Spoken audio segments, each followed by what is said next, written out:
So strange. My OBS. I don't know why. I opened up OBS the one day and all of my settings were just completely different.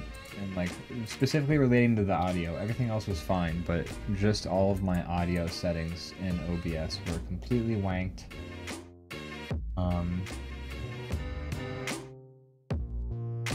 Do, don't they? They sure enjoy it. I'm not a fan. Sorry. So I don't know if folks heard the intro music. I sure didn't. So that's fun stuff. Yeah, let us know what variety of intro music it was. I'm getting FOMO. But welcome. What a little bit of an off-kilter intro to another off-kilter episode of the show. But welcome to DrawBomb. Boy, it's a show. It is good to be here. DrawBomb. It's welcome to DrawBomb. Is where we draw. We explode in your face.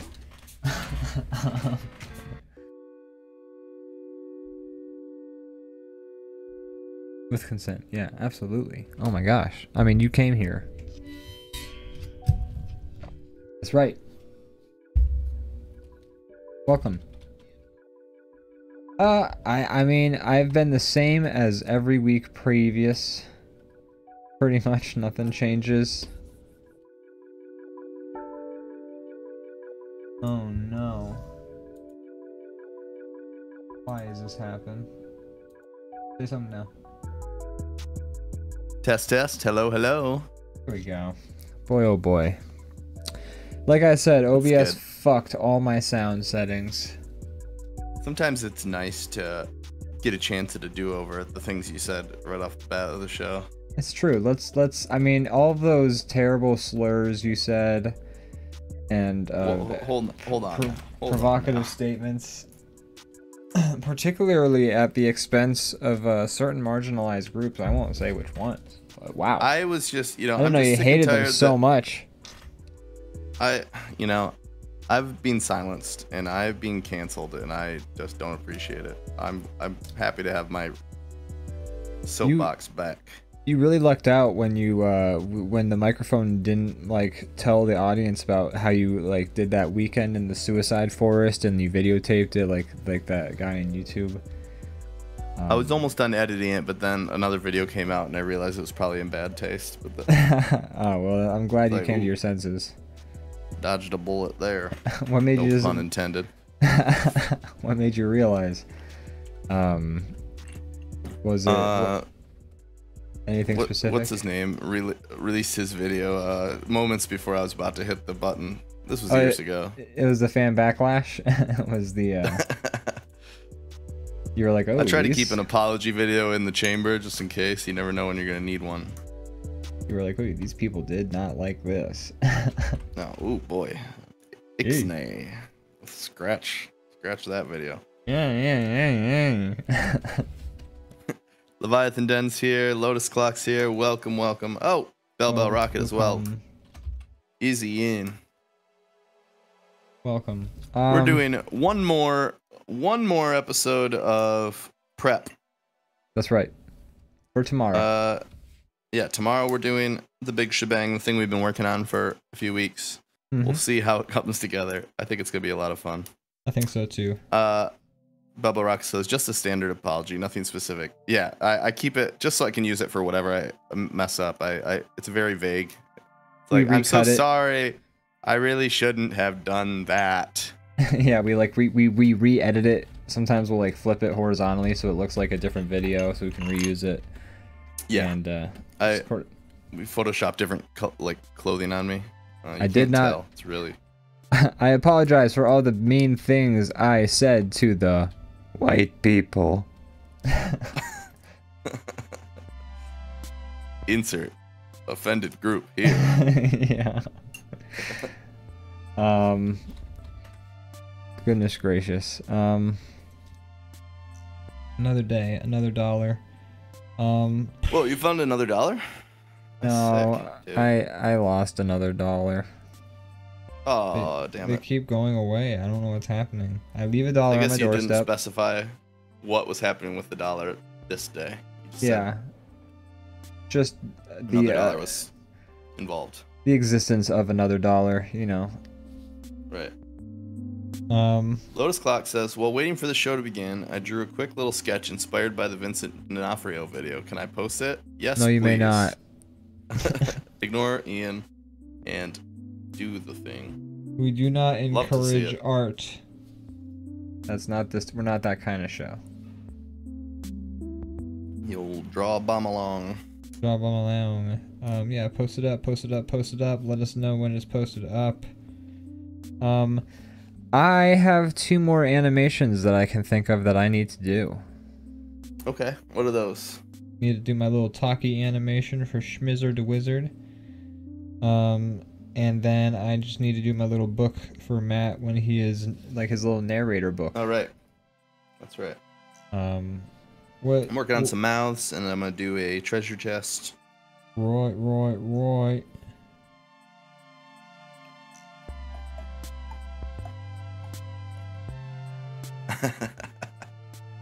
Is the picture up? I like this. The picture's up. It's great. It's right. It's you doing your sugar water. Oh my gosh, it sure is. It's beautiful.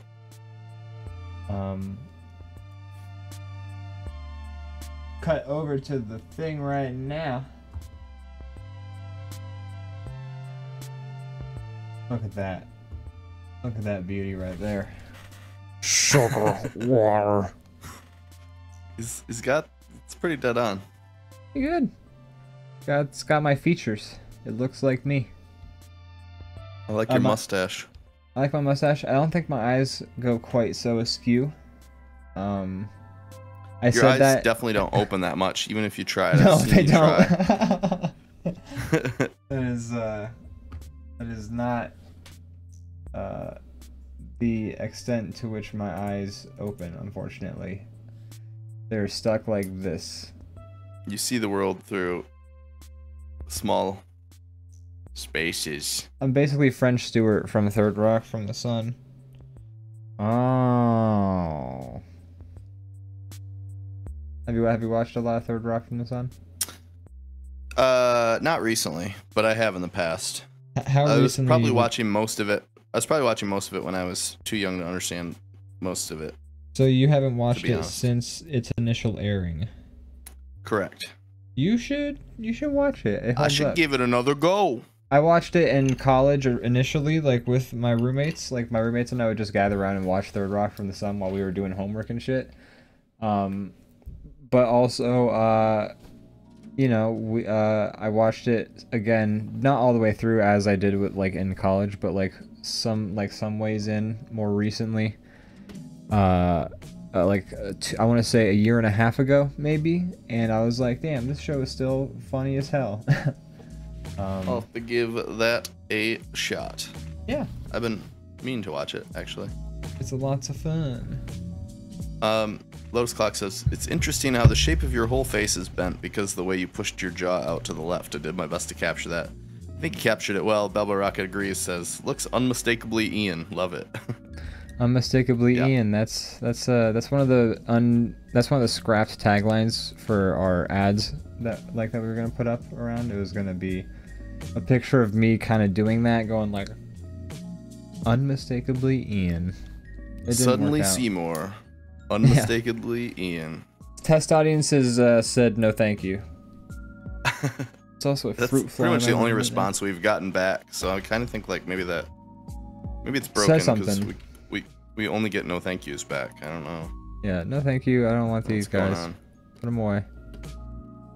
No thank you. No thank you. And we're like, hey, should we do more days than just Monday? And they're like, no thank you. No thank you. Also, if you could stop doing Monday. Yeah. Please. It's Please no more. It's what we like to refer to as a public health hazard. The show is? Yeah. It's wow. It's like drinking raw sewage but through your internet. It just really fucks the system up. not want to do that. No.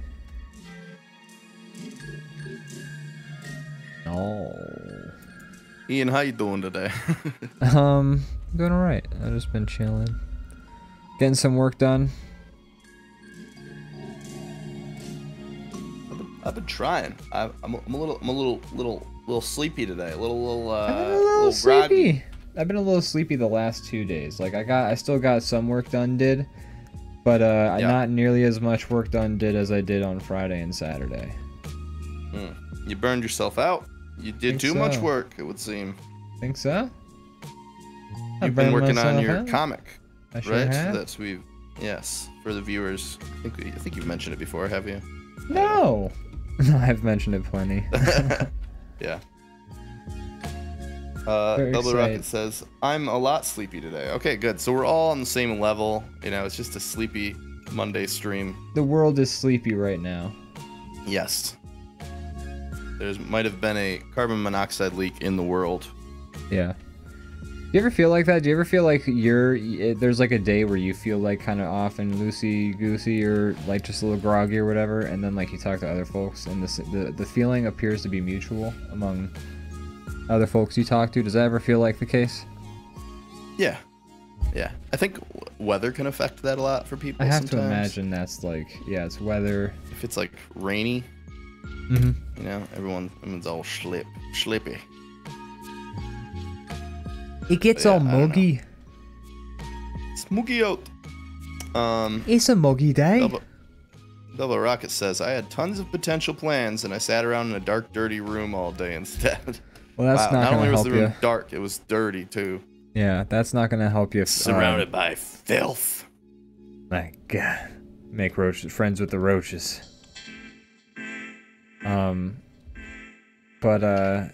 Yeah, that's not gonna help you. That's not gonna It won't help you be productive. Yeah, that's not gonna make you feel like, oh, I'm gonna get up. I'm gonna get at him after doing all this. That's gonna exacerbate the situation. It's hard to get up and then to get at him. It's so true. Now oh my gosh, not even possible.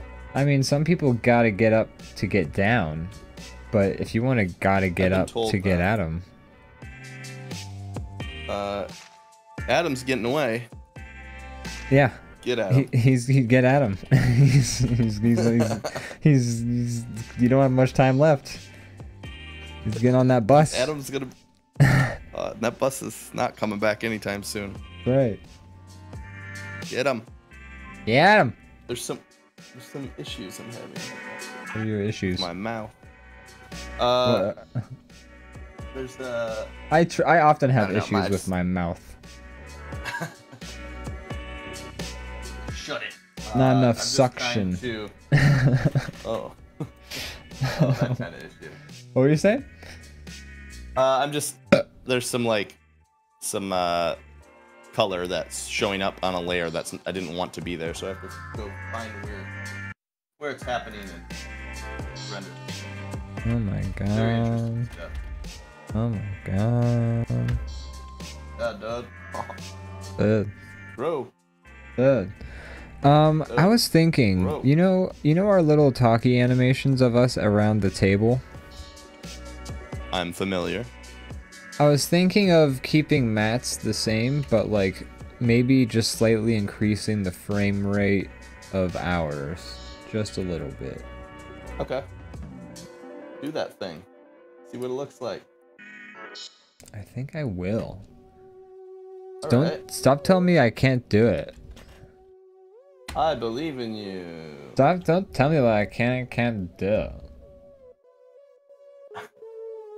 Where the heck is this coming from? I don't understand.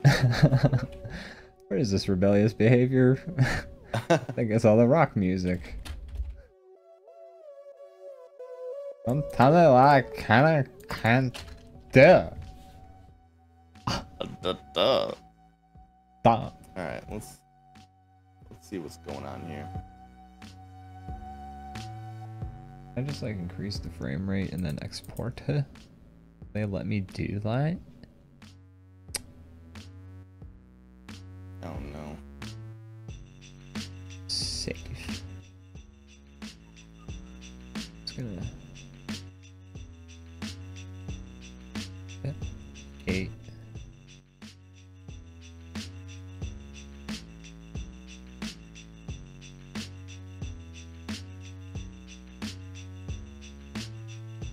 I found the pesky frames that were causing problems.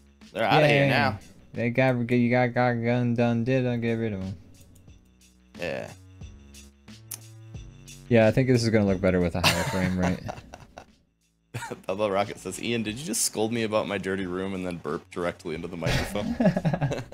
I didn't scold you about the dirty room. I said that being in that dirty room is not gonna help you feel more productive. There is no judgment on my end on your behavior. There was just a little bit of, hey, just careful. Just, you know. You be careful. A little friendly. Hey, you be careful in there. A little bit of friendly encouragement. There's nothing wrong with having an unproductive day from time to time. On the other hand, I did burp directly into my microphone. That is a fact. That part's true. That I did do. You know, as you often do. Yeah. I defy you not to burp into your damn microphone. I don't know what I'm doing. Okay. Is that a burp? No, that was... No. No. Oh, no, man. Wasn't. No. No. No. So, just so everyone knows, you should definitely be back here tomorrow, 8 o'clock. Yes. Oh, yeah, we should probably... Yeah, we didn't do that yet, have we? We'll plug it again at the end of the show, but yeah, we're going to be doing our D&D campaign tomorrow. Should be really fun. I'm very excited. All the stuff you've been watching us make is going to be used for that. Yes. Be a good time. You'll finally understand what the hell is going on, even. We're going to have our good friend of the show, Miss Mini Hats Matt, do the dungeon mastering. And yeah. Let's see. Lotus Clock says, can you have several different talking animations for different emotions and stuff, or can you only have just one? I believe we could do several if we wanted to. What's the question? Can you have several different talking animations for different emotions and stuff, or can you have just the one? Technically, you could have more, but Ian would be like working overtime. Yeah, do a lot of operation for what. Maybe if we had that, like, what's that Adobe program that's supposed to be pretty cool? For character animator. That we could make that happen. Yeah, that would be easier. Maybe that's a step in the future, but for now we're keeping it simple. Character animator is like for when people can, afford us a subscription to Adobe products.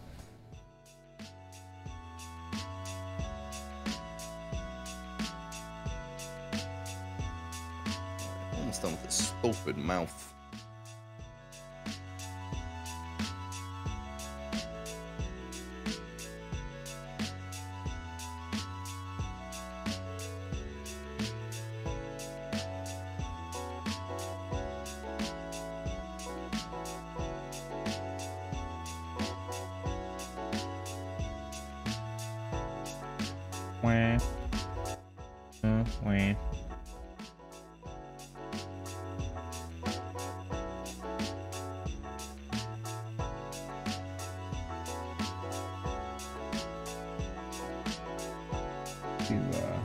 Make this talking animation just a little less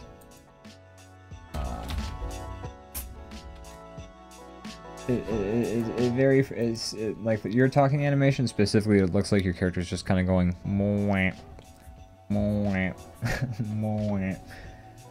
I gotta add a couple. That's all I usually say. That's true. I'm going to be playing a slug in D&D, and I'm very in character, so that's the only thing I'll be saying. It's not inconsistent.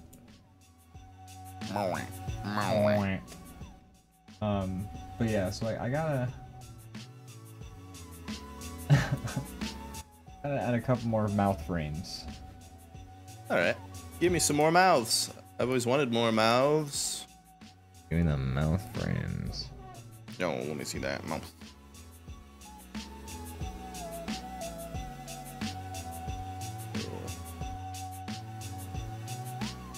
And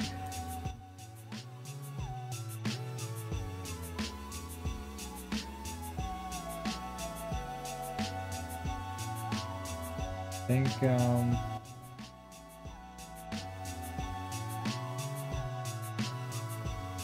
all right. Yeah, Yep, this is Sad mouth is done. Good. This is looking good.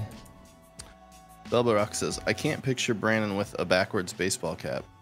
It's on my head right now.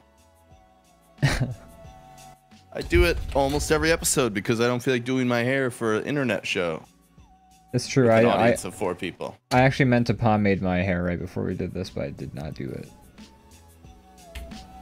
So now you just get shaggy hair. She says that because Lotus Clock says it's weird to see Brandon without a backwards baseball cap. Yeah, see, he gets it. He gets it. He knows. But yeah, I don't know. I sometimes do both, but as I mentioned, today was a sleepy day, and I feel like that is representative of my appearance. So a hat is popped on my dome. A hat. A hat. A hat. My kingdom for a hat.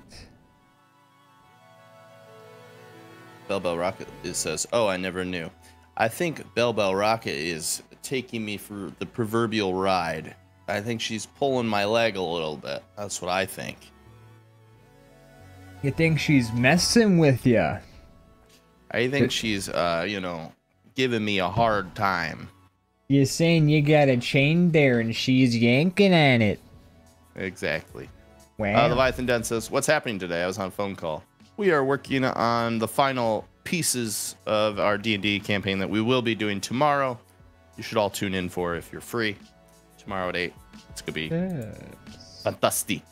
Fantastico. And if you do miss it, we're going to edit it together and do a nice clean video that you should, you can watch later. For your eyes and for your ear balls.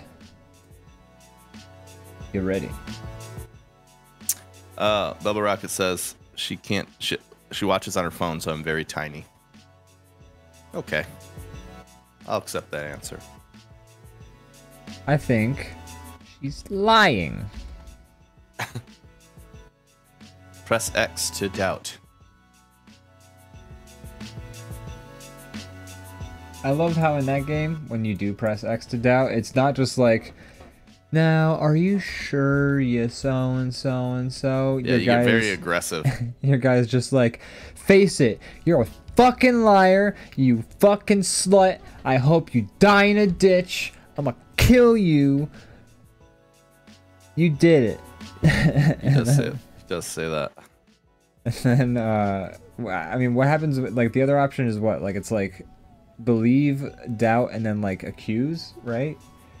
And then that's where you just, like, exactly. Straight up arrest them? Or, I don't know, it's been a while since I played the game. Same.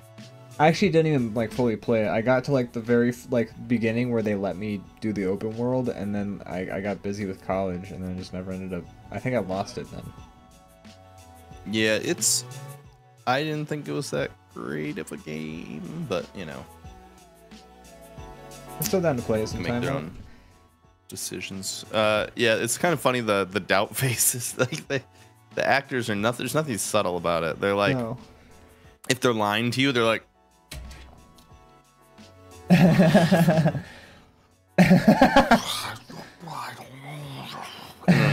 then you're like, do you doubt them or not? Yeah. That was like, I feel like that was the very first game where they were like, check it out, we like videotape people's faces, and then we put the faces onto the faces of the game people. So now they did put like the faces on the people. Faces. and boy.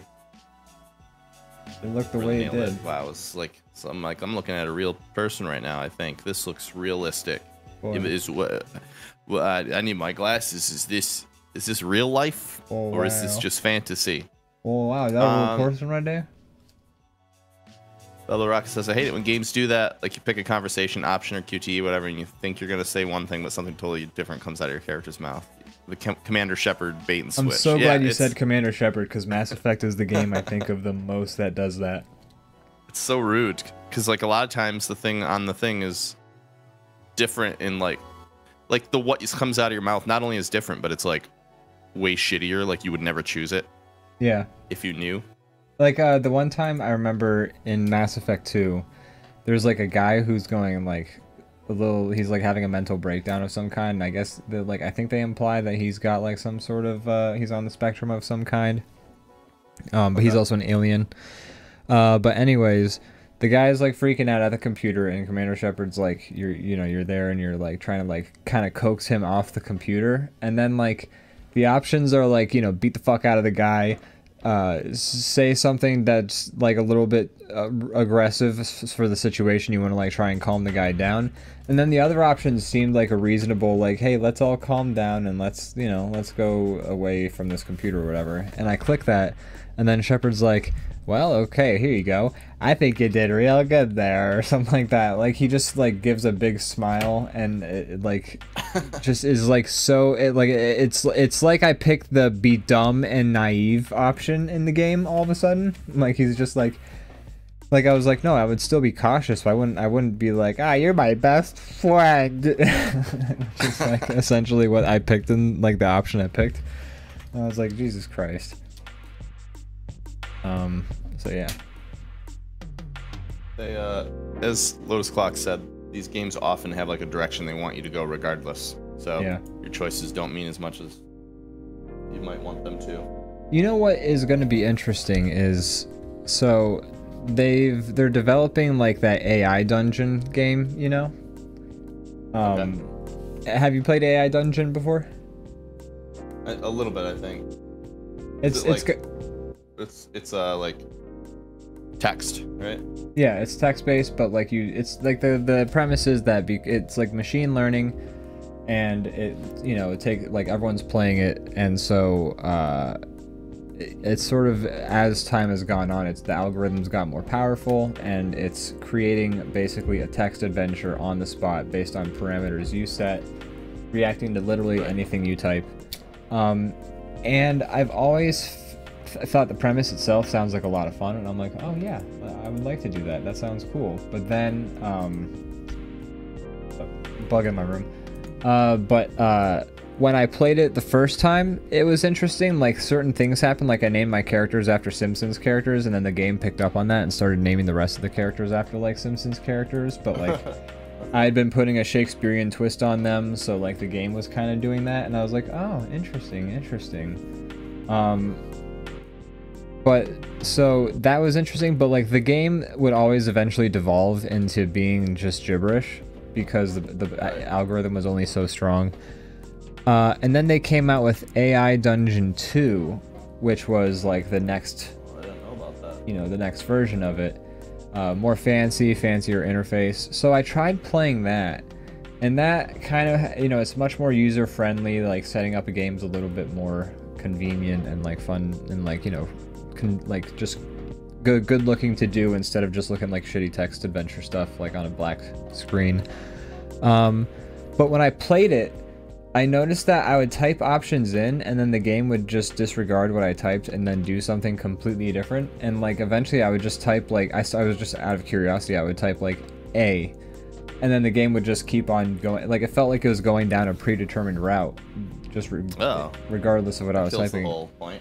Yeah, and I was like, what the fuck is going on? And so I didn't bother anymore. But since then, and that was like at the very beginning when AI Dungeon 2, I think like around when it first came out. But since then, I've seen like Twitch streamers, like it's actually like a Twitch category is to play AI Dungeon for Twitch. Okay. And I've seen other Twitch streamers do it where it's a much more effective seeming algorithm. Like, it's improved, kind of like how like AI art has like improved over time, Yeah. So, I haven't tested it lately myself though, so I can't verify if I think it's actually like better or better. Yeah, but with that technology, and then you have that program or that mod for voice mod that lets you alter your voice and like makes it sound like a completely different person. And it's not like just adding like reverb to your voice or like changing the pitch. It's like making it into a completely different voice. It's a full different voice, yeah. Yeah. So I'm thinking like you could take the AI Dungeon technology, and then you could take the voice mod technology and like apply it to like text to speech. And then oh yeah, that would be very interesting. Like, basically, like, then you could in theory type anything that your character would then say. The game would then interpret with the AI Dungeon technology and etc. So now that opens up a whole other slew of issues, like, you know, how much information would you have to give each an NPC so that you could talk to them about? Like, what's the limit?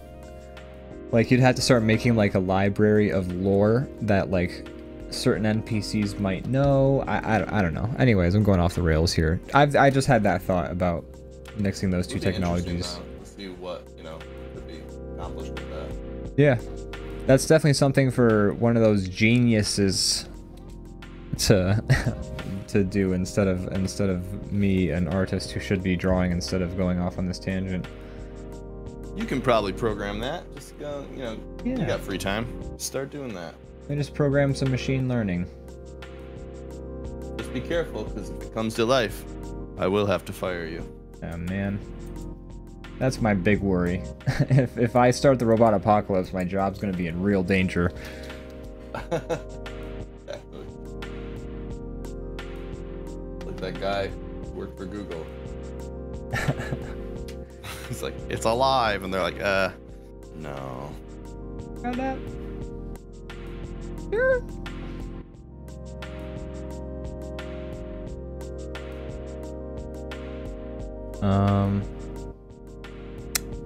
Okay, I gotta think about how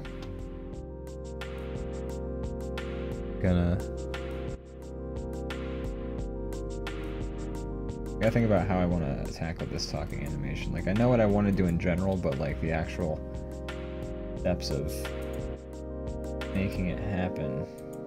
Right. Not the easiest thing in the world. It's not. Making it look good.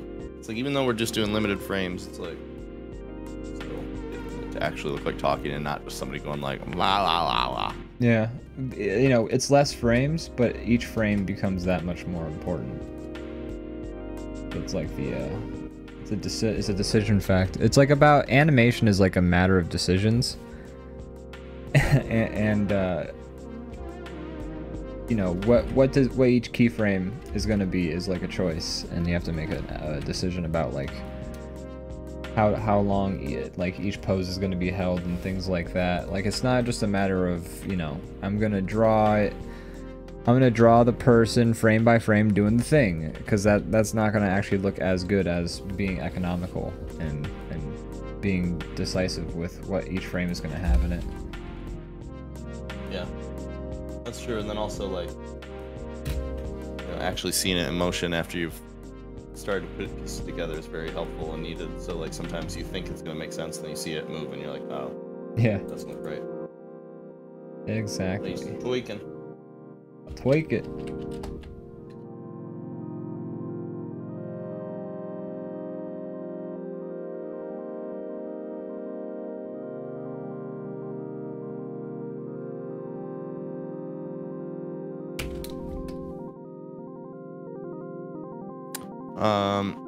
Lotus Clock says, one of the best references I can recommend to animate a character talking using his facial hair instead of an actual mouth would be the professor from the old Felix the Cat cartoons. I don't think I've ever actually seen Felix the Cat, actually. Like, I'm familiar, I know the character, but I don't think I've ever seen an episode. I didn't know there's a professor in it. Yeah. Felix is a hard one to get a hold of. Is Felix some kind of a experiment created in a lab? I think he's a cryptid. Ah, that makes sense. It's kind of like an SCP situation. I follow you. Okay.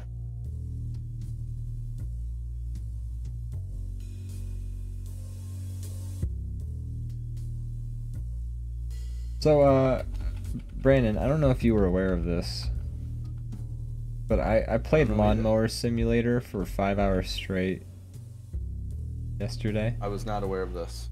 How did that go for you? I had a mental breakdown, I think. What are your opinions of the game? You know, it's fun. It's a lot more fun with a controller than I think it would be with a keyboard and mouse, because with the controller, you know, you can kind of feel the vibration of the lawnmower. You get to like sort of feather the speeds a bit more, because that's like an important factor, is like, you know, dealing with the speed of the lawnmower, not going too fast for it, you know. Okay.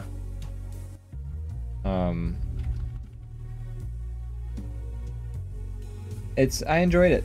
I played a game with the chat where I started a YouTube playlist, and I said, you may, what I did was I made it a public playlist where like if you clicked a certain link, you could be added as a collaborator, and then you would just add any video you wanted to the playlist, and then as I mowed the lawns, I would have to watch the video. Are you able to do that without getting like, you know, muted or anything like that? I'm just curious about. I don't really know. The mod's viewed in a couple spots, but like, you know, whatever. Or did I say the mod's viewed just now? It sounded like you said the mods viewed it. Yeah, no, I said the mod's viewed, but I meant to say the VOD is muted. Got it. But oh well, that's brain don't work. It's sleepy day. Well, VOD's muted. Yeah, the VOD is muted in like a couple spots, but for the most part, like, I mean, I also don't care. It's lawn mowing for 5 hours, like, right. I'll live. But yeah, I did that. I'm surprised you played it so long. I'm not sure that game is something I'm going to dig into. I gave it a little try, and I was like, all right, that's lawn mowing. I'm gonna pass. What helped was after the third lawn, I took out a couple of in-game loans and bought a much better lawnmower, which increased the fun factor significantly. See. I also haven't like hit any repeat lawns yet, which was surprising. Wow. No two lawns are made the same. So far, not the case. There have been similar read that lawns. in the Bible. Yeah, that's true. Any interesting like twists or turns you might not have expected from a lawn mowing game? Like Power Washer. There's, spoiler alert, there's some like aliens and weird shit going on. Not yet. Any strange. I think this one's gonna be a bit behavior. Yeah, I think this one's gonna be a bit of a more straightforward experience. I have officially gotten to I played basically to the point where I hired an employee and I got them their own equipment. So now anytime I mow a lawn, an employee is also gonna mow a lawn. Nice. Now we're really mowing.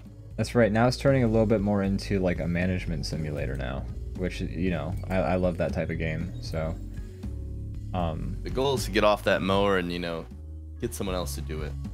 Exactly. So, you know, now that it's a management sim, I think I'm really starting to hit the real meat and potatoes of the game here.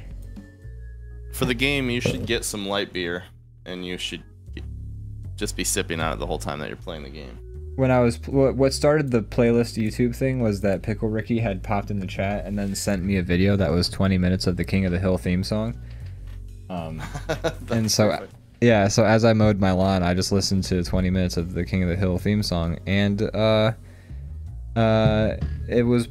felt right, and that's what made me decide to. I also said I didn't. Right. Yeah, and I said I bet you didn't expect me to listen to the full 20, and that's what made me decide to do the playlist. I like it. I had a good time with it.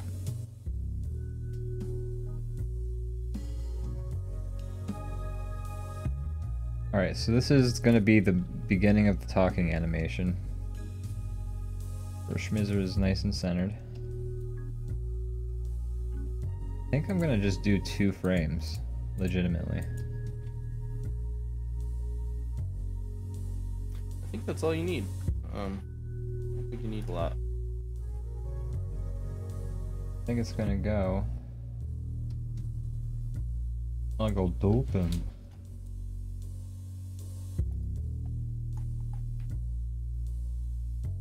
Squash and Stretch is also an animator's best friend.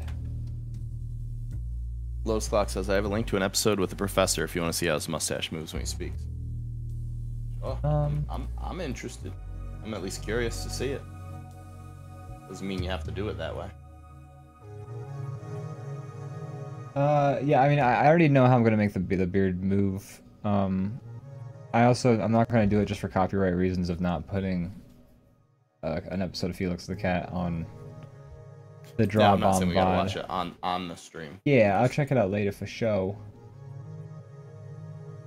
That'll be a checker outer for later or for show or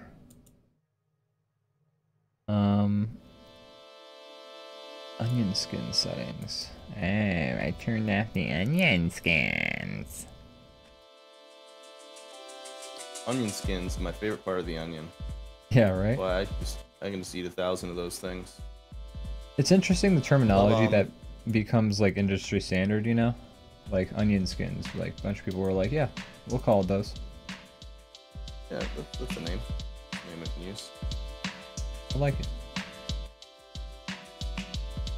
Now that was like a term that was invented back in like probably the beginning of animation in like the 20s, something like that. Do you think like it'd be a different term now if like onion skin, like the term for onion skins had to be invented in this day and age? I don't know. Is that an old term? I feel like it makes a lot of sense with digital animating. It does, but like I have to imagine like, you know, you would use like I mean, it's based off of like, at least in digital programs, it's based off of having like a light table. Like, I have to assume that digital programs, maybe digital programs were the ones to pioneer the phrase onion skins, but it feels like they wouldn't have. But maybe it's all a Shrek reference. I hope it is. I'm gonna Google it.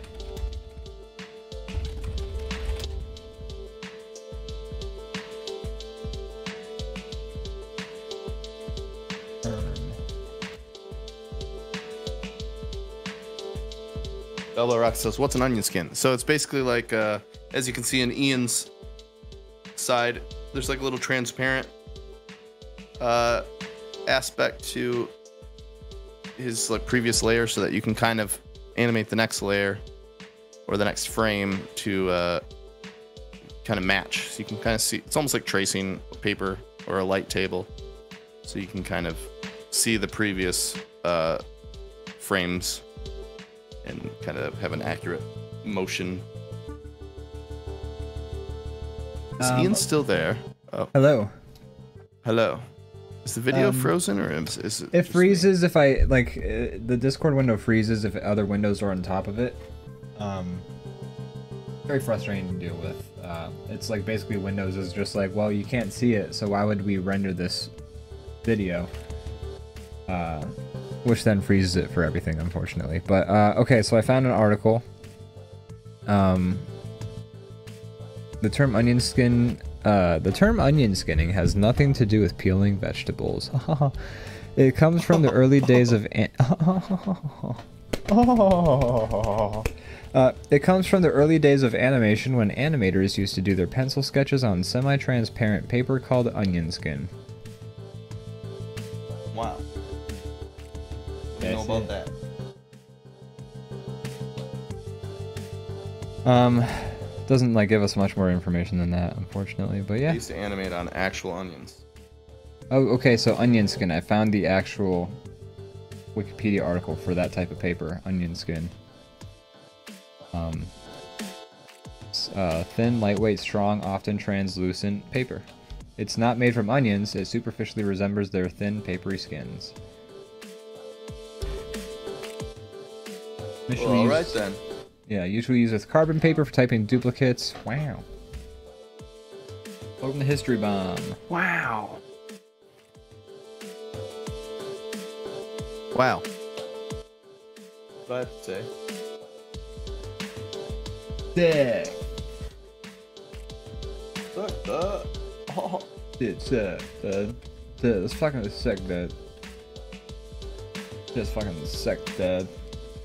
Dude, fucking sick, dude.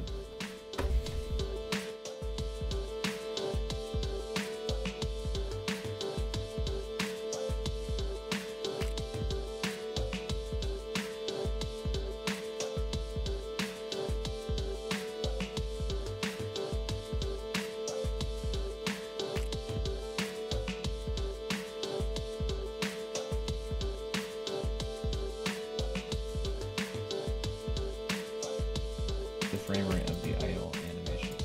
I had everything animated at 6 frames per second, which was fun to play with, but I think 8 is the lowest I'm willing to go. That seems like a good amount.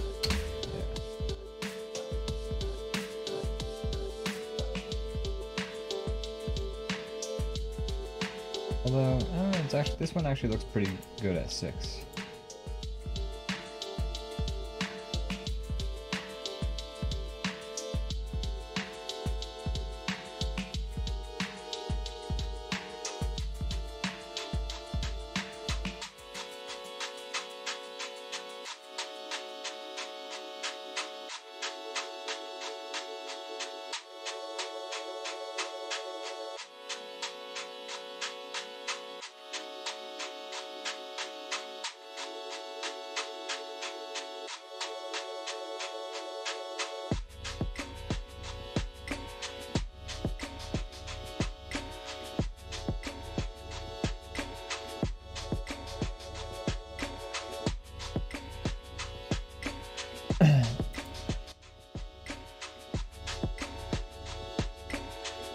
About this idle animation that like looks too jumpy to me.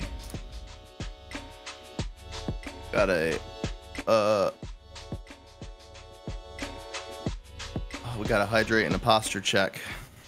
Oh boy. Lotus Clock also says if Brandon draws strings of drool inside his guy's mouth, he also has to draw drops of spit flying out of it too. That's a good point. That is a good point. They ain't I'm wrong. testing the strings of drool thing first. We're gonna see how it looks. And then if it looks bad, I'm just gonna scrap it. That's what's gonna happen. Seems like a smart move. Yeah, I'm a smart guy.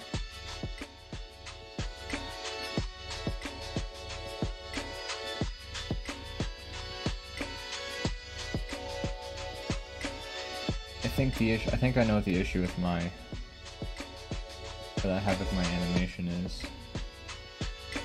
What's that? What's that issue?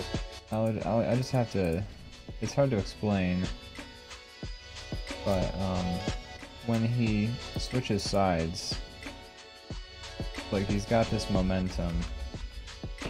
At first I thought it was because the frames were too jumpy and not like similar enough, but it's actually because I think he switches over to this side, but then he stops moving before he starts swaying back the other way. But like I don't have any of the inertia like letting go, or like the momentum slowing down. That's true. So I think I'm gonna do a couple of frames, washing and stretching that back over a little bit further. So, I think the spit looks alright.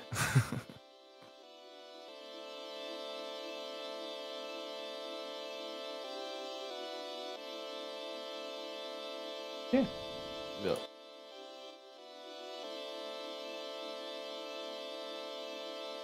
Create some spit flying out of his mouth. Yeah, I think the spit flying out will help sell the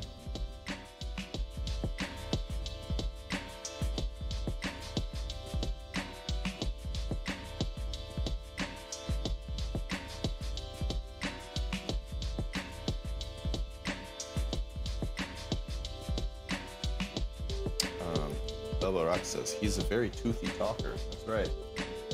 Larry Toothy. Toothy talker.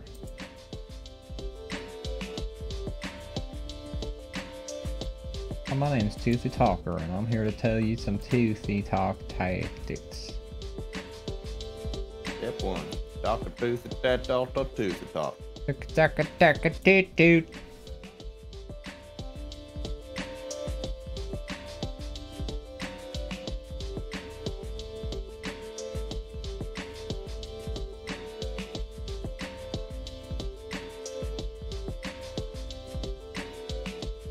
I've been getting, it's funny how the YouTube algorithm works. I listened to one person remix the Better Call Saul theme song into the sound fonts from Earthbound, And then, like, mere hours later, my YouTube front page was filled with, like, here's this remix of the Better Call Saul theme song. Here's the original version of the Better Call Saul theme song. You want to hear all of these now, I'm sure. Like the Better Call Saul theme song, don't you? And I'm like, yeah, it's a good song. But damn it. It's a good song.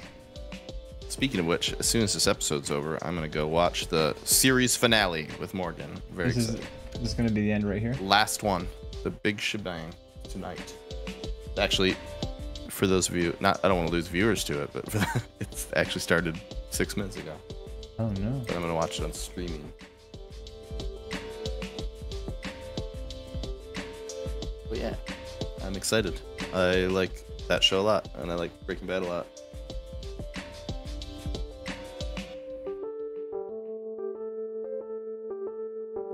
Have you watched any Better Call Saul? You know, I watched a lot of the first season when I was living with my ex, but like we were also pretty drunk all the time. Or just passed out asleep. So, like, no. It's a good show. I mean to watch it. There's just so much. So much to watch. So much to watch out there, you know? Speaking of other things to watch. What are you watching? Aside from let's see, what else is there that I've been watching? Bill it. Last night we were hanging out with Morgan's parents and they showed us that one Steve Martin and Martin Short show. Only Murders in the Building? Only Murders in the Building. And I only saw the pilot, but I'm intrigued. I enjoyed it. So I might check out some more of that.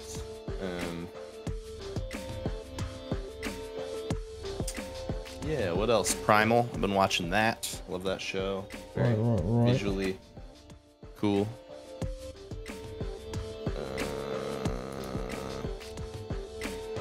Tell me. Bella Rock says, Ian, all the dumb shit you've watched and you've never watched Breaking Bad. No, Ian's watched Breaking Bad. Yeah, I've watched Breaking Bad. I just haven't watched Better Call Saul. Zach hasn't watched Breaking Bad. I believe that. I believe that. Says the show is too stressful for him. It's a stressful show. That's it fair. Is. The whole name of the game is stress. He would not handle uncut gems very well. No, he wouldn't. I didn't handle it well. We should still, as like at the movie night, we should watch Good Time. Yeah, I would like to. Because it's like, it's interesting watching Good Time first and then having watched like Uncut Gems later, because it's just like, okay, so like Good Time was like the prototype for Uncut Gems. Like the same stress factor, just like watching Good Time is like watching, like, you know how like when you play Temple Run and it's just like a matter of you're just like running and running and running and like there's no winning, it's just eventually you get like fucked some way or the other. There's just temple, just endless temple. That's what it felt like watching Good Time, but with Robert Pattinson doing like an amazing job. I'll have to check that out. Yeah, it's a good film. I like some Robert Pattinson. Yeah, he's really proved himself as an actor. He sure has. All you gotta do is like tell everybody, hey, I fucking hate the movie I was in too, and then everyone's like, oh, isn't he a sweetheart? Like, oh, we forgive you. We forgive you, Edward.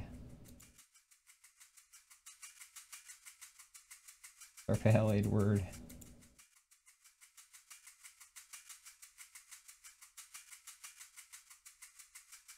It's starting to look a little better now. It really was the... Oh, look at him swaying. He's wobbling and wiggling, and he looks good. He looks more natural. Yeah, there's a little bit with the beard shadow that needs to be done too. I'm seeing something else that's bugging me. But I'm glad that I'm figuring it. Yeah, I'm glad I got that out. I have a question. This is a pretty subtle change, but are you able to see mine right now?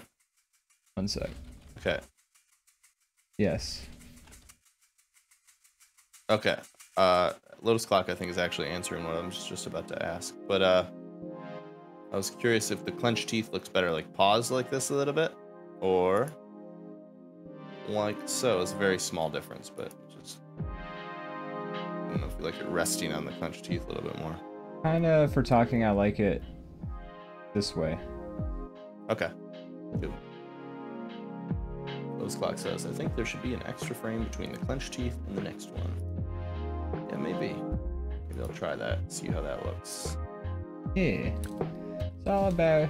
By the way, I practiced, I started... So I wanted to do a slightly different voice than the one that I was doing originally for Schmizzard the Wizard, just because I wanted to do something just a little different.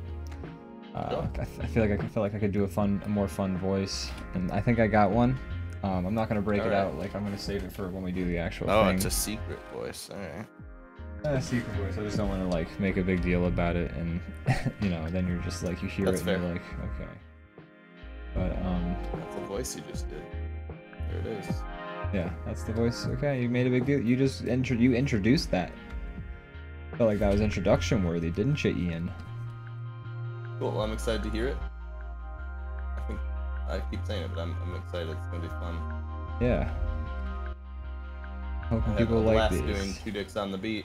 And yeah, this will be a fun thing to see how it works out. And I'm excited to, if it does work smoothly, add more to it and do more in the future. Yeah, absolutely. And like, you know, once this like trial run, this is still essentially like a trial run for like the whole shebang, but like we could add like guests, so like folks could come in and be like special characters for like episodes, things like that. Right. Exactly. Yeah, we'll definitely bring more people in the future, but gotta make sure it works with us first. Exactly. Sky's the limit, though.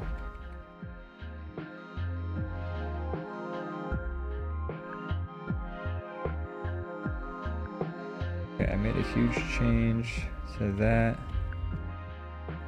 Dog's making a racket outside. Oh, I guess I have a story for the DrawBizzle that Let's hear that.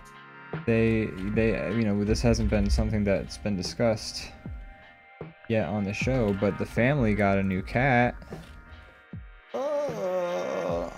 I'm a cat person, so that's exciting. Yeah. What's this cat's name? I have been told, but I forgot. Cookie. We're calling her Cookie. Cookie. Yeah. So that puts you at what? Three cats in the Newton household? 3 cats in the house now. And Nice. none of them get feel along. about Well, Cookie, we haven't introduced anybody yet, but the 2 cats that are there do not get along. Right.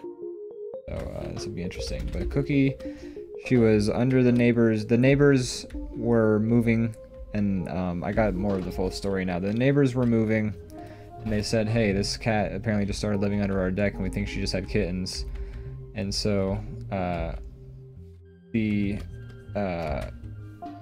parents and the brother went and did a rescue operation, got the kittens, got Cookie,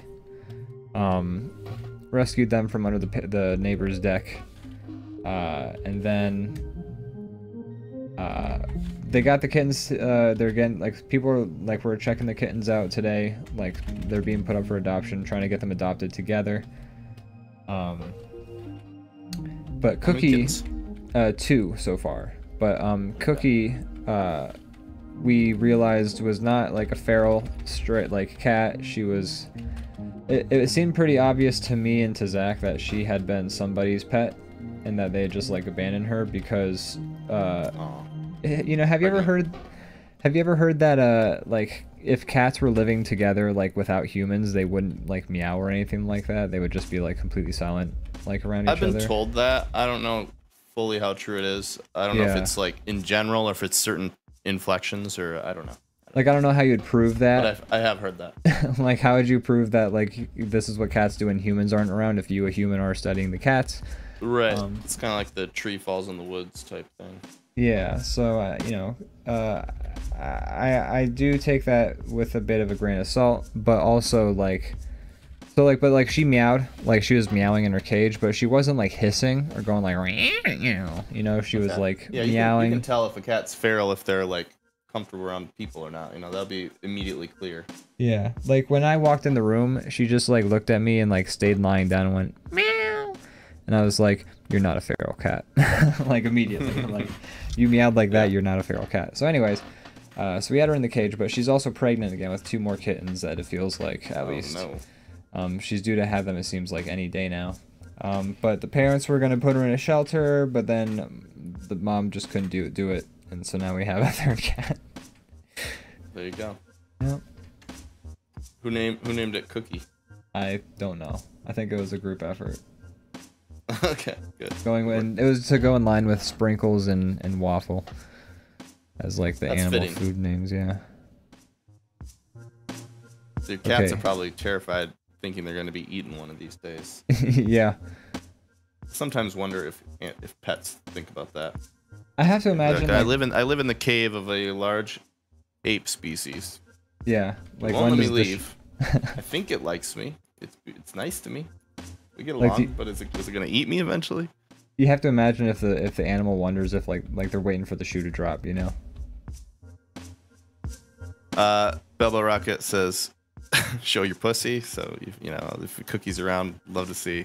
Oh, she is. No, I can't make it says 3 is the optimal number of cats. I do not recommend 5. Yeah, 5 is too many. 3 maybe. We got JM Marshall CA in the chat for the first time. Welcome. Hey, welcome. What are they saying? They said hello, and then they made a cat noise. They were mew. They also said am snake. Are you a cat or a snake? Make up your mind. Oh, they're snake. I think they're saying they're snake clock. Oh. It's a snake clock in the chat. Wow. Wow. Happy clock day. Happy clock day. August 15th. Can I drive? BBB.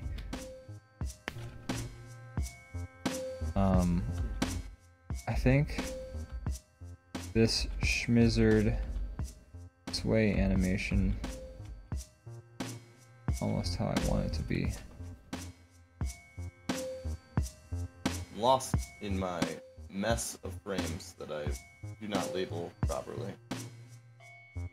That could be a problem. That's your problem right there. You got a whole bunch of unlabeled frames here clogging up your type work. That'll do it. That'll definitely do it. What you want to do is you want to get a T-joint right there, and you want to put that in the frame so that you don't got quite that mess there. Boy, I feel like the damage is done at this point, you know? Yeah, you got pretty bad water damage up there from all your frames.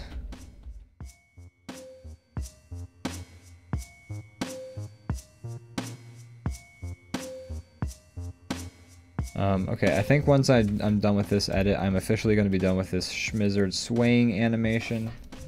I think I'm going to have to like let it go. It's improved to the point where like I'm happier with it, at least. I'm happy I made these changes, but it's at some point, you know, you gotta just call it, you know. You gotta just at some point, you know. At some point you just gotta drown that puppy. Hey, what? Wouldn't that be so? I just start using like really strange metaphors that like make you really question me as a person. Like, what the hell? Like there's that sicko. Have you ever seen that movie Sorry to Bother You? I don't believe so. No. There's a scene where guy's like giving like his pep talk to like the crew. And it's just his metaphor just really gets it's like a runaway metaphor, and it just gets really dark. Yeah, this sway animation is not perfect, but by God is it much better.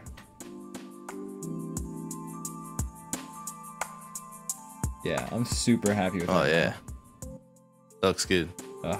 It was just like it felt jerky, you know, like when I was looking at the sway, I was like, I could be okay with this, but it jumps, like it felt jumpy, you know what I mean? Like there's that like. Oh, I know what you mean.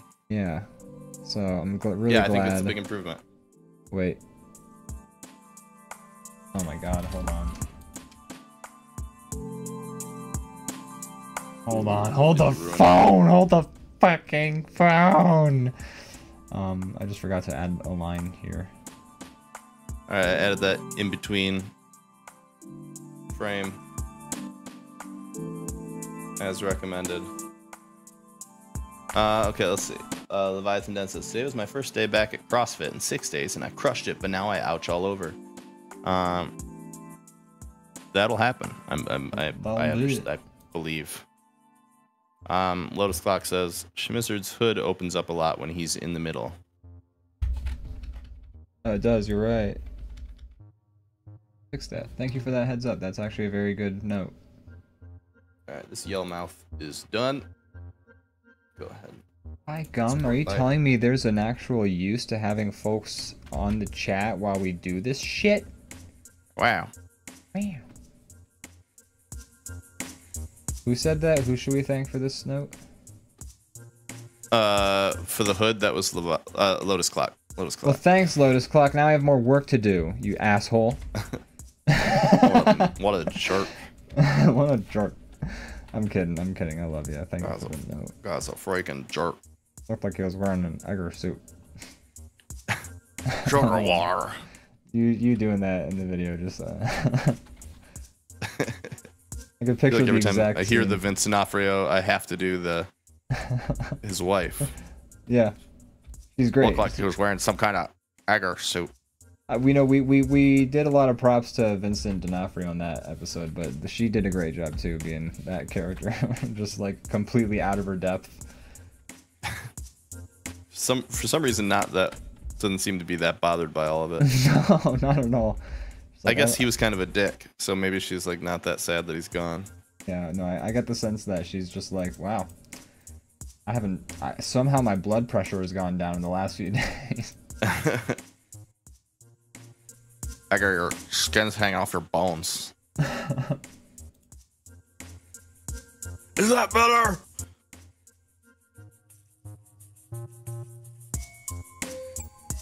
Oh no. Oh no. Almost perfect, but I do have to fix one more little thingy. Hey, one more thing there. Remember Nights of Newgate? That's a quality film. Quality film. Have you been playing any games lately? I know you're gonna say one. I dabbled in Cult of the Lamb just a little bit. I want to do it on the stream because it has some nice like stream integration. So I've decided not to like get too deep into it until I go live with it. That's been pretty fun. Art style's really cool. The art style, the art is super slick in it, and it's like super cute. Like it's impossibly cute. Yeah. I like the sound design, like the sound design music is and the characters and stuff. It's cool. Yeah. So I'm enjoying that. I'm excited to dig in.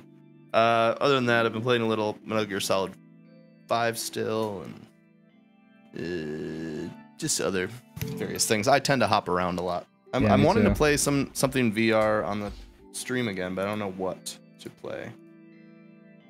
Take your time. Sure. It's gonna be a while before I can edit it. Oh, that's fine. That's fine. You don't have to. I appreciate when you do, but not a requirement. I also like to jump around, especially like my stream games. I like to jump around a little bit. I just downloaded Lego Incredibles off of your library. Oh, yeah. There was some like Humble Bundle that was like very cheap, and it included like 20 Lego games. So it's just like, all right. As well. I guess I have all the Lego games now.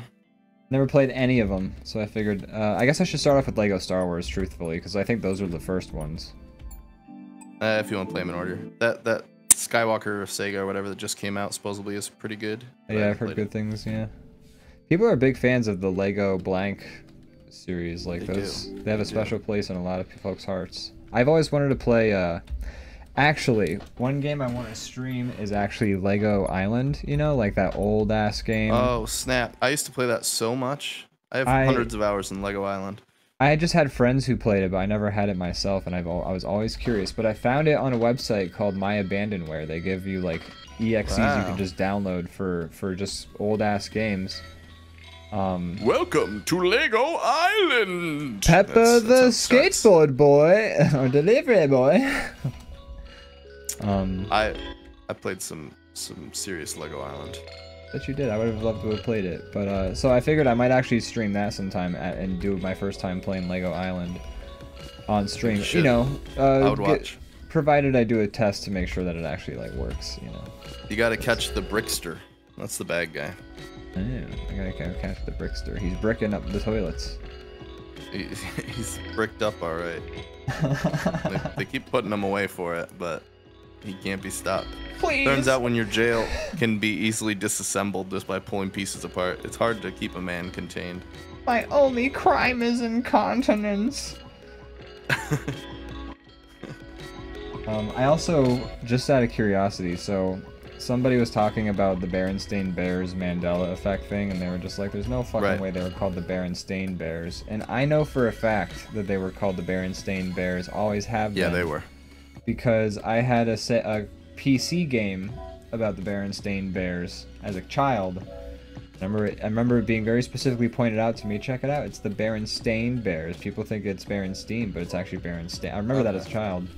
But I remembered the game on the computer as a kid too, and I was like, I'm so curious. So I Googled it, and on that My Abandonware website, they have it, you can just play it directly on the web browser in the game. Like, you can play the old-ass Berenstain Bears PC. And so I figured I might try and do, like, gather a bunch of links and do, like, nostalgia game night. Like, find just a bunch of games I used to play as a kid and, you know, go through them. Like, Number Quest or whatever, or, like, Word Quest, where you'd have to, like, go around and spell words in these goofy-ass, ugly levels. I played a shit ton of Star Wars Dark Forces 2 as a kid. I played it over and over and over and over. Played Dark it a lot. Forces, which is Dark Forces. Which one's that? Where you play as Kyle Katarn. Right. Yes. I had Dark Forces 1 as a kid. I've actually played it, and I was gonna stream that after I streamed Doom. But I also heard from several people that they weren't fans of my Doom streams. Oh, what? Well, I think what the issue is lately I've been playing these custom map packs that, like, are available, but, like, these people fucking suck at designing levels, man. Like, they're all mazes and hard to find my way out of, so, like, half of the stream is me just, like, going around these levels going, like, where the fuck am I going? So... Right, it makes it less fun to watch if it's, like, kind of a convoluted thing going on with the design. So, I might just do the Doom game on my free time, like on my own, and then just move on to other games. And I figured, you know, I was gonna go just down the board retro first-person shooter games that, like, I've played as a kid or were out at the time. So, Dark Forces 1, I've played. Not Dark Forces 2, I've never played 1. It's 2's good, you should play 2. Yeah, Dark Forces, I've seen video of Dark Forces 2. Dark Forces 1 is like a Doom clone, and then Dark Forces 2 is like a Quake clone. So it's just funny how that works. Yeah. But yeah. Pretty interesting. I used to play a ton of Dark Forces 2 multiplayer online, and that was with a dial-up internet, so I don't really comprehend how it's possible, but it worked very well, at least, you know, in my child memory. That's impressive. And I'd play with my neighbor or some of my friends, and you'd have your modem call their modem, so, like, the phone would ring, and then if no one picks it up, it would, like, connect your games. Yeah. And played a lot of that game. It had a huge modding community at the time, which is cool. So there was, like, all sorts of levels and mods and things like that. And there was, like, an online gaming. MSN had MSN. Yeah, that sounds about right. MSN had The Zone, which was, I think it was I think it was MSN too. That sounds about right.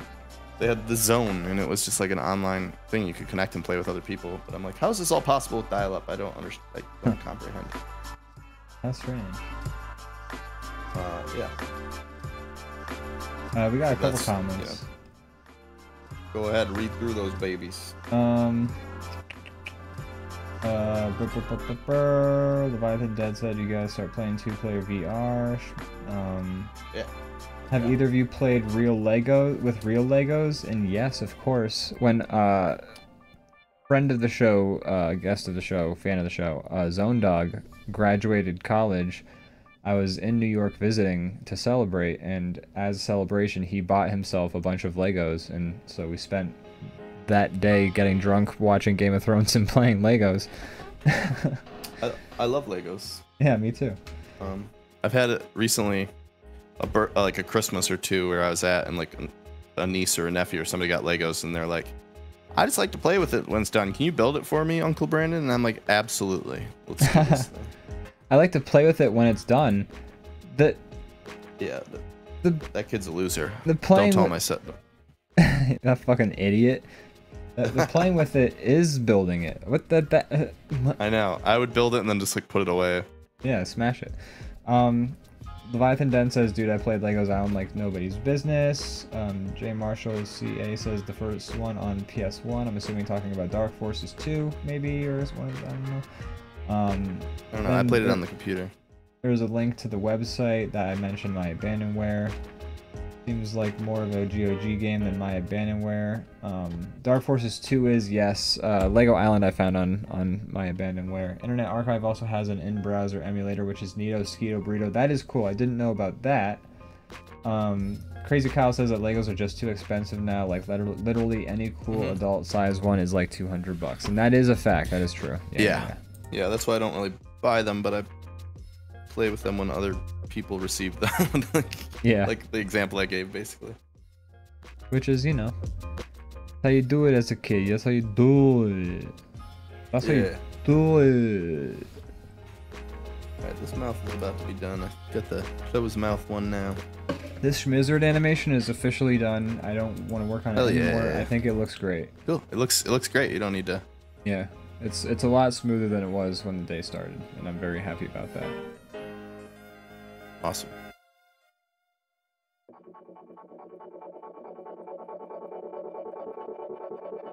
Alright, I'm gonna be right back. Yeah, you want to actually throw up the take a break screen, because I'm gonna use the bathroom too. Yeah, absolutely. We'll be right back, folks. Cool. Sounds good.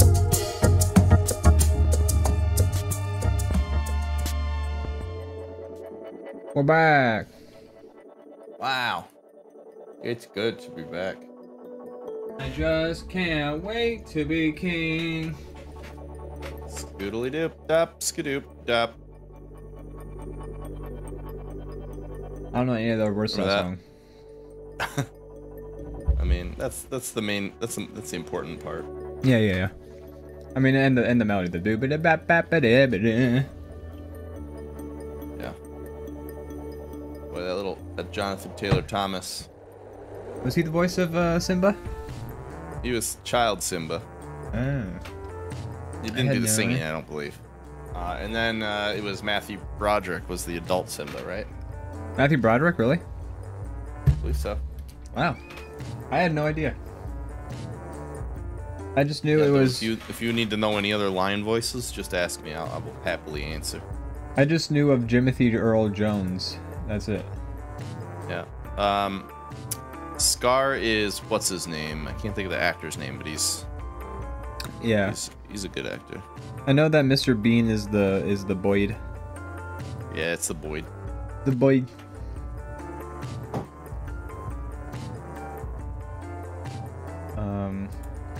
Jeremy Irons was Scar. Yeah, that's right. And who better, honestly? Truly. Good choice. The perfect Scar. Perfect Scar. He was also the bad guy in the first Dungeons and Dragons movie in the 90s. Interesting. Maybe they'll bring him back for the new one. Maybe. That would be a fun little callback. That's like what every movie does nowadays, is they're like, hey, remember this person who was attached to this thing from like that we're referencing from way back when? We brought him back. We gave him a big pile of cash and a boat. Wow, you get a boat for being in movies? I should be in some movies. I need more boats. I need that boat. Give me that boat. I want that boat. I want that boat. Hey, look, it's Tobey Maguire. $2 billion, please. Right, yeah. No, actually, excuse me. What I really want is for Leo to put me back on the Pussy Posse.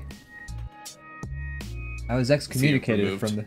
I'm just like, in my mind, it's like I was excommunicated from the Pussy Posse for breaking the bro code. Now. I had too much rage.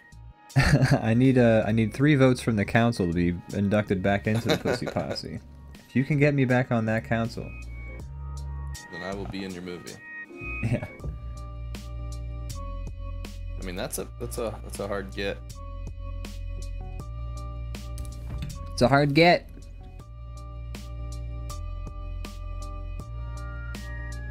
The name of the next Steven Seagal movie.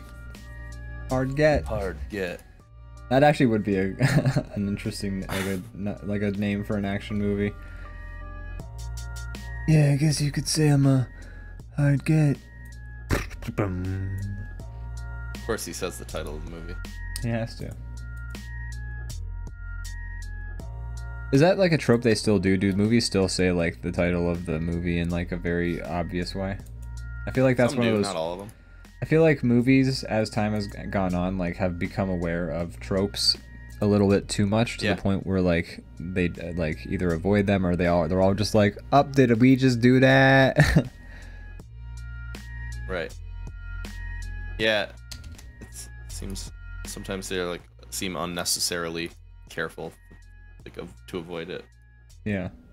But it's also, I mean, to be fair though, a lot of the tropes, it's like, they're just like ridiculous conventions that happen in movies for the sake of like, it's a movie type thing to happen. So it's interesting, but like, you know, also, I don't know, some tropes are necessary for movies to like actually work. So I don't know, it's interesting. I would be more interested in movies being so hyper aware of tropes and like the nature of like all these conventions being so obvious if it meant that it would lead to much newer sort of things happening. But I'm sure it's a slow process. It's always it's not going to just be like a switch and then it's like, oh, it's a new type of like way of approaching movies. It's going to happen on accident.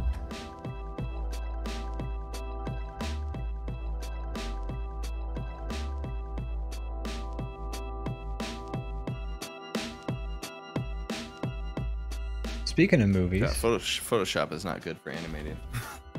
Yeah, you should make the switch to Clipstadia.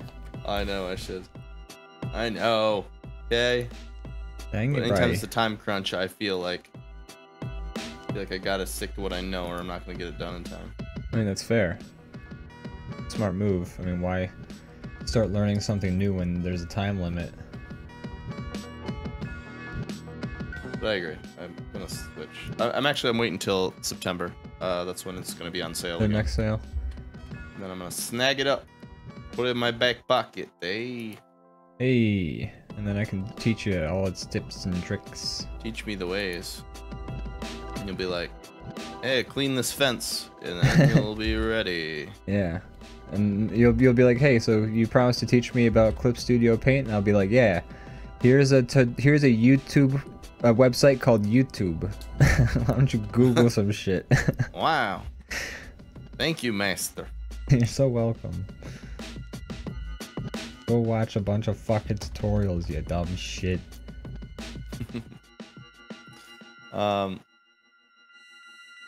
Lotus Clock says movies being aware of the tropes would end up like Scream. Yeah, like if they keep like breaking the fourth wall and kind of like referencing that kind of stuff. Yeah, I think Scream was... I don't want to say Scream was the first to be like... to do like trope calling out, but I do feel like Scream was one of the first movies to be like specifically saying this is a thing that movies do, isn't it? Like a lot of other things like might be meta and like sort of call out tropes, but they would usually still, I don't know, they wouldn't say like specifically like, oh, this is what movies do, but Scream made it into a thing where it's like, hey, ooh, I don't know. I'm just making baseless conjecture. I have nothing to back it up, but I will say that you were probably totally correct in that they get the award for first ones to do it.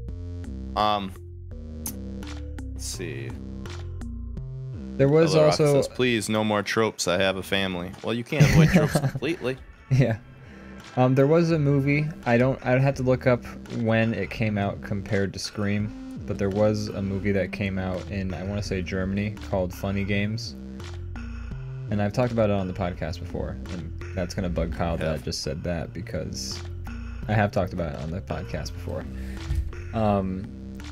But it's like this movie where the whole point is that like it's pointing out like the weird, like why it's weird that you want to watch like a horror movie about like a home break-in, and then also they specifically give you the most unsatisfying ending. Because sounds rude. Yeah, like they like how it, like spoiler alert for funny games if you guys want to watch a movie that's intentionally designed to hate you. But the movie ends with the guys who broke into the home. First they kill the dog and then they kill the kid. Because those are the two like things that you don't expect to happen in a horror movie. You expect like the adults to get killed, but you don't expect them to kill the dog and the kid. So that's what they do first. But then what they do is the girlfriend gets the gun and then kills the bad guys. But the one bad guy gets a remote and then rewinds the movie so that he can get the gun, and then he shoots them and then he wins. And then that's the movie. Huh. Crazy Kyle says I saw this with Austin. Wasn't funny. You watched it with I watched it with you guys, I'm pretty sure. Kyle forgot that you were there. Apparently that at that point didn't last. At that point I was still scared of horror movies, so I was like sort of in the room over there like. Oh, were you younger? Or you just were scared of them at the time? We were pretty young. Not that you have to be young to be scared of movies. I was just curious because you watch a lot of them now. Yeah, I was pretty young. Okay. Yeah. Bubba Rock says the dog is never safe. It's true. The moment a dog is on screen, I get nervous for it. True. Like, oh, that dog's gonna die. I've been watching that show called The Bear, which is about people working in a kitchen. And they constantly show close-ups of people like cutting food with knives. And to me, real fast. Yeah, and to me, universal movie language is you show people close-up, like a close-up of hands cutting things with a knife. That hand, like someone's gonna cut their hand on the knife. And maybe so not in a cooking show though, because everything. Well, it still happens. It still happens, and also in the kitchen, that shit does happen in the kitchen in real life too. Like if you talk to any person who's worked in a kitchen long enough, they'll show you the bits of their fingers that are missing. So like, yeah. I was gonna say I've been in a kitchen for a long time. Right now I'm not so much back there, but I did spend a lot of time back there at the restaurant I work at for years, and yeah, I've seen multiple fingertips leave, pass on to the next world. It happens. The weird part is some people's fingers grow back like normal. Sometimes they just don't. So it's just like a toss-up of how it's gonna come back. Yeah, you either got you're able to regenerate some part of your finger, but not all of it. It just depends. You either got that starfish finger or you don't. I can't help you. So yeah, when I'm watching The Bear, it's just me constantly going like, ooh, ooh, ooh. Yeah. Has anybody cut their hands really bad in The Bear yet? I mean, they've cut their fingers, but not like really bad where it's like a whole plot. Like usually when how it works in the TV show is like, if it's like showing the close-up of them cutting, they cut their finger bad enough where that's like a new plot point for like a little bit. But in this show, it's generally just like a damn it, okay, well we still gotta work. This kitchen's a crazy. It's pretty realistic. I've seen some crazy injury. Not when I say crazy, but I've seen some like uncomfortable injuries that you just have to be like, all right, I guess we keep working. Like I had one guy that was frying something and some fryer oil splashed him in the eye. Ooh, God. And that's like. That's bad. That one was a no bueno. That's bad. Yeah. Jesus. He's all right. He has use of both his eyes. I'm so happy to hear that. Happy ending. I'm so fucking happy to hear that, dude. Happy ending there. Yeah, I'm sure he is too. We had a couple situations happen at the restaurant. I won't get into them in super big detail for the squeamish in our chat. And in general, I just don't like talking about stories of injuries. It makes me a little uncomfortable and squicky. That's fair. But basically, the long and short of it is that there was an improperly placed pot that was full of boiling like chicken stock on the ground, and then somebody stepped in it, and then oh God, I did not see that coming. We never saw him at work again. So I mean, I didn't work for very long after that, anyways. But I didn't happen to be in the kitchen when that happened. But yeah, no, it's like a Michael Scott injury. Yeah, it was bad. It was pretty bad. And also, actually, at one point, This was before I had a date to go on. This one wasn't so bad, but like I was gonna go on a date, and I was finishing up my shift at the restaurant, and we were catering like a small soiree. And so I had a chafing dish full of hot water, and I was trying to set it down on the counter, but there was no free counter space. So I was trying to get somebody to, you know, free up some counter space so that I could put this down, and I could actively feel myself like, uh-oh, this is starting to go bad. And the person who stepped in that chicken stock, funny enough, happened to be like messing around with like the chafing dish now, and I don't know what the fuck they were even doing, but it didn't take long for all that hot like still under like a one of those, not a Bunsen burner, but the Sterno. All that water ended up dumping onto my chest. And I was just, it was hot. It was hot water. So I've had like a bunch of boiling soup spill on me before. That was, and it was like, sorry, I'll let you finish yours first. No, I want to hear what happened. Oh well, we put a bunch of anti-burn ointment on me, and yeah. I just, you know, I stood outside for a good 15 minutes going like this, you know? Yeah. Yeah, and then I went on my date. Nice. Yeah. I had a bunch of soup get spilled on me that was like practically boiling, and it was also, it's like a thick bisque, so it's like napalm.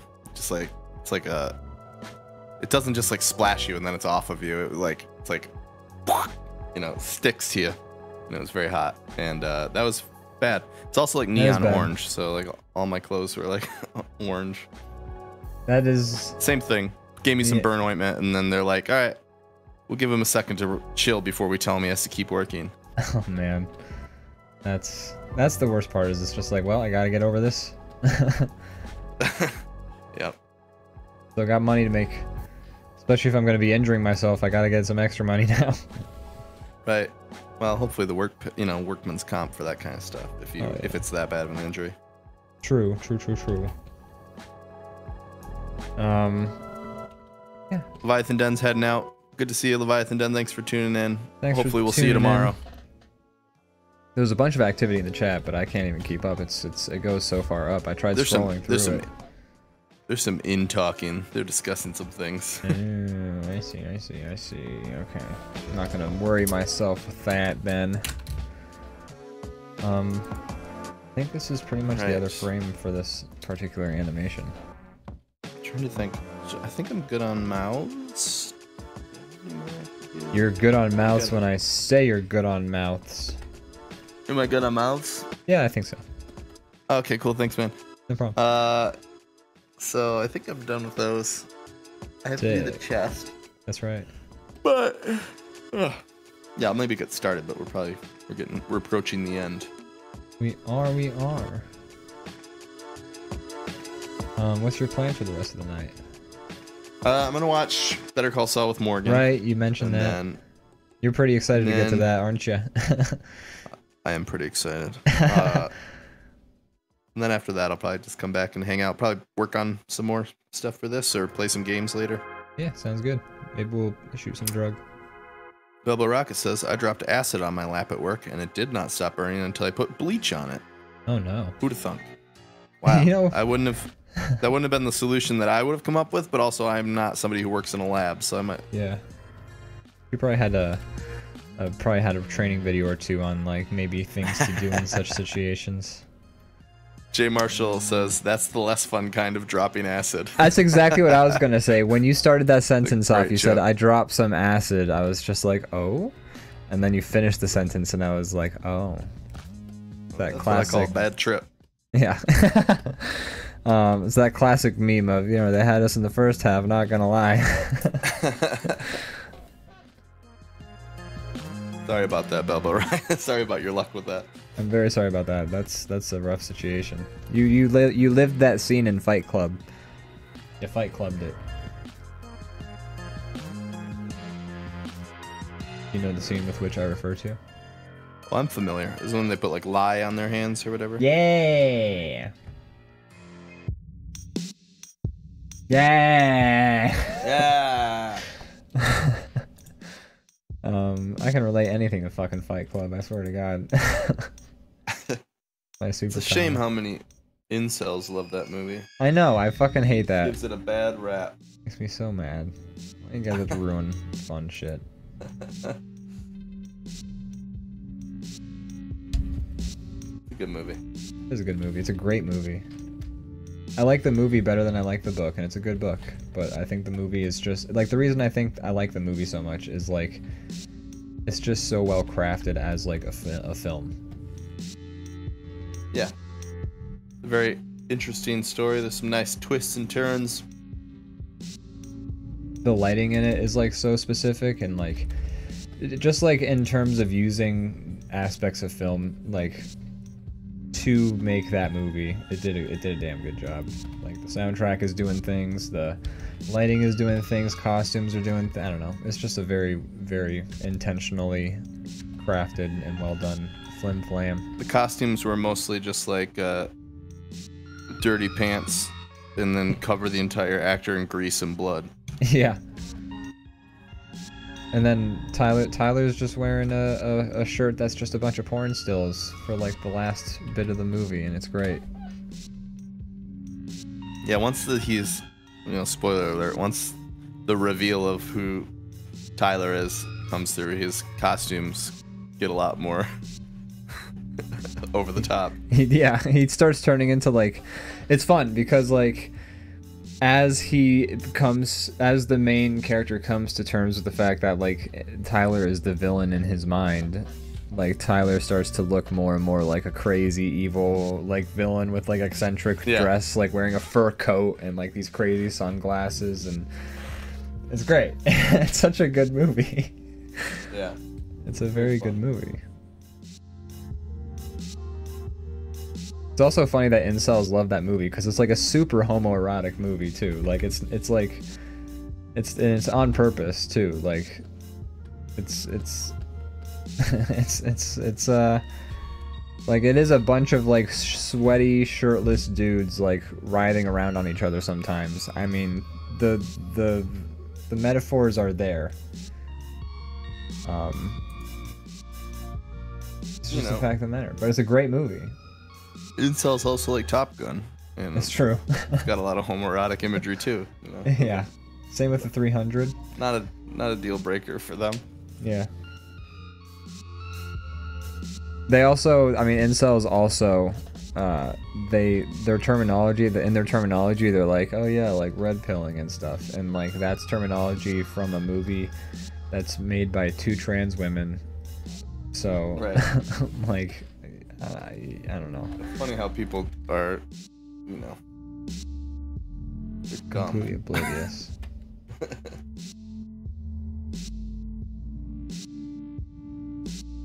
Absolutely stupid shit. These people. The big fat dummies. Big fat doms. Ian, do you have anything you'd like to plug? DrawBomb is recorded live tomorrow, Tuesday, 8 p.m. Eastern Time. How'd you like that? I liked that. Is that the remix? That's the remix for tomorrow, and tomorrow only. But yeah, tomorrow, Tuesday. Yeah. Come watch us succeed and or fail. We're gonna be putting all this stuff to the test live. Do some improv, D&D. Should be a good time. I guess that's the only kind of D&D, right? A good time? Or improv? D&D. Yeah. It'd be very strange. If it was scripted, it would just be story time. It wouldn't be D&D anymore. It would be acting. It'd be the movies. Lotus Clock says, a chest slowly opens and inside is a can of tuna. Could be. We don't know. We don't know what's in there. Yeah. I like how you're schmizzard the moment that you shrink that nose up. He has a very like Muppet look to him. I mean, he already kind of did, but it's just... Yeah, it was intentional. I don't know why. Like whenever I go cartoony, I'd like take so much inspiration from the Muppets. They're great design. That's true. Yeah. Especially for certain styles. I think for cartoons they kind of look like a good cartoon design, like if it came to life, you know. You know what I think it is about why we like did designs in Waterlogged and like why we do designs like Schmizzard, why we make them so Muppet-like, is because it's not just like the visual aesthetics of the Muppets, but like good Muppet humor is also just like my fucking vibe, you know? Like when you have like the good Muppet shows and stuff like that, like the ways that they were funny, I'm just like, yeah, that's great. I love that. Yeah, I agree. So I think not only do we do that aesthetic because, you know, aesthetically it's pleasing and it's tried and proven. Shit, I gotta let the cat in from the window. 1 second. This is waffle, correct? I think it's waffle. Not cookie. Definitely not sprinkles. I think that's cool that he just has a cat come in his window. I want that. I want to have that.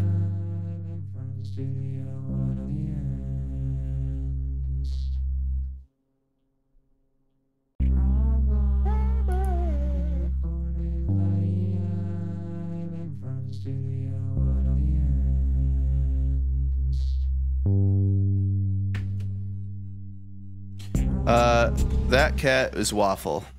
They also have Sprinkles, and the newest member of the family is Cookie. Sorry about that. There's no Pop-Tart yet, but that's when they get their 4th cat. That'll be Pop-Tart. Are we talking about the names of the kitties that are jangling around in Cookie's belly? We are. Oh yeah. Forgot about. No, I wasn't talking about the kittens, but I forgot that those were on their way. Bubble Rocket is not a fan of Waffle. That's what. Oh, don't tell Zach that.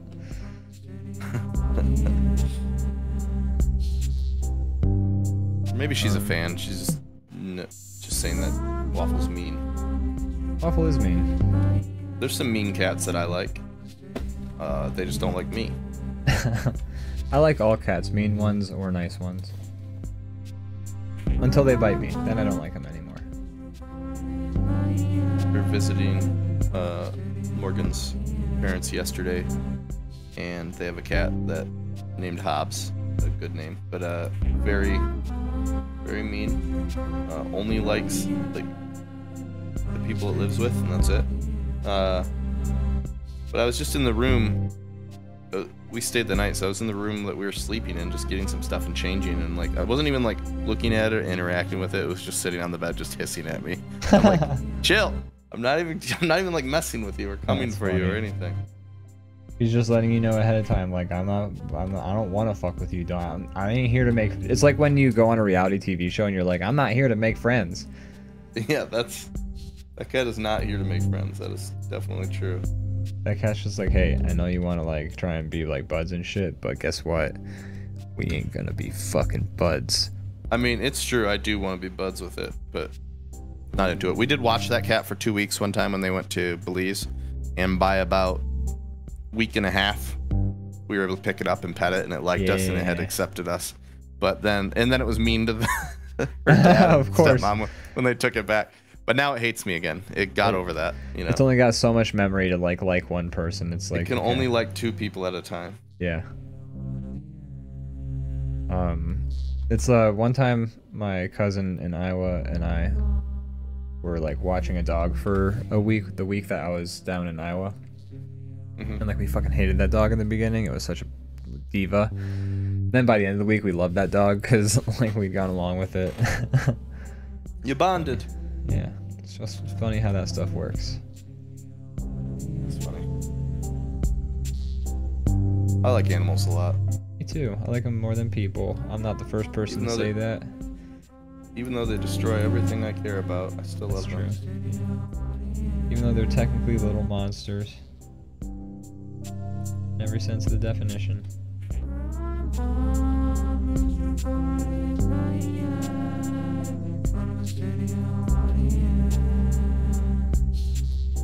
It's done with Schmeezard.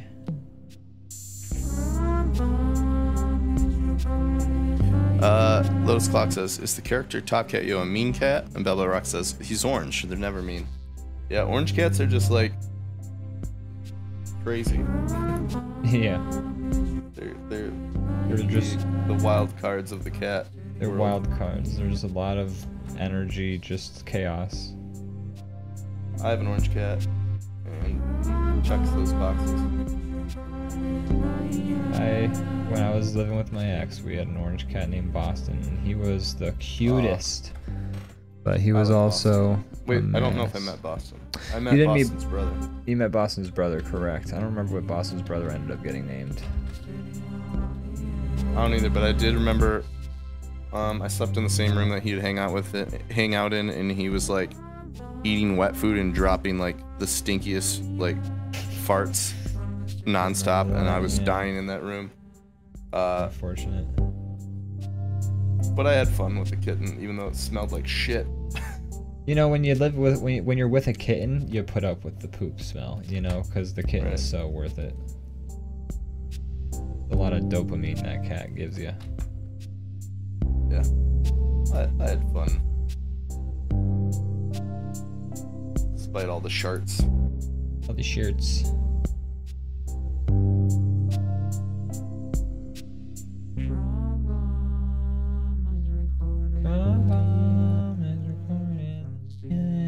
So, yeah, just to reiterate, I know I've said it a few times, but tomorrow, 8 p.m. on this channel, we're going to be playing D&D. You should all come join us for a fun time. Yeah. It's kind of the inaugural test run of that, but I'm sure there'll be more in the future if it goes well, and I can't imagine it won't. Yeah, I think people really like it. If people liked Two Dicks on the Beat, and they also like the drawing aspect of DrawBomb, kind of like a melding of both worlds almost. I agree with that. A little bit. Do you have anything else you'd like to plug? I don't besides that. This is the first time I have something to plug, even though it is our own show again. God. No. Not yet. The comic is work on, it's coming along. But I can't offer you anything aside from that update just yet. Kickstarter is going to be happening at some point in the future. But it ain't now. So that's going to have to wait. But it's on its way. I'm very excited. Yeah, me too. Pretty pumped. Putting in a lot of hard work. I'm learning a lot from the process. Flexing some of my writing muscle. You're gonna be all prepped for the return of Waterlogged. That's right. I'm gonna be like, yo, let's make it happen. I would love to do Waterlog someday. Like, if we could somehow figure out a way to make it make sense. I know we've said that a bajillion times, but you know. But I agree. Yeah. It'd be great. I enjoyed making a lot, and we had some fun ideas that we never got around to doing. Yeah. It'd be cool to see them realized. Yes. Until then, I guess we can just say that Amos and Manny died in prison. Didn't they break out of prison or not yet? Not yet. They broke out of prison. No, yes, they did. No. Yes, they did. No, they're still talking. They're still talking to Courtney. Nope. They're still having flashbacks. I don't believe that's true. Yeah. I believe. Check the Dropbox. I thought they got to the beach and the captain showed up. That's. I mean, we have that written, but we don't have. Well, first of all, they get to the beach. Oh, you're right. You're right. That the captain finds them after the Haunted Pie Island. Correct. Then they die in jail. The end. Die in jail. That's how it happened. Shit.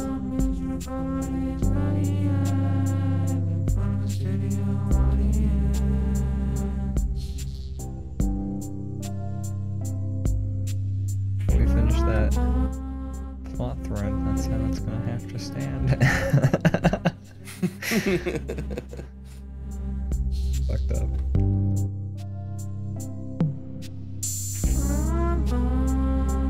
Before we stopped working on it, we did make sure to definitively kill Jared, though, so that was good.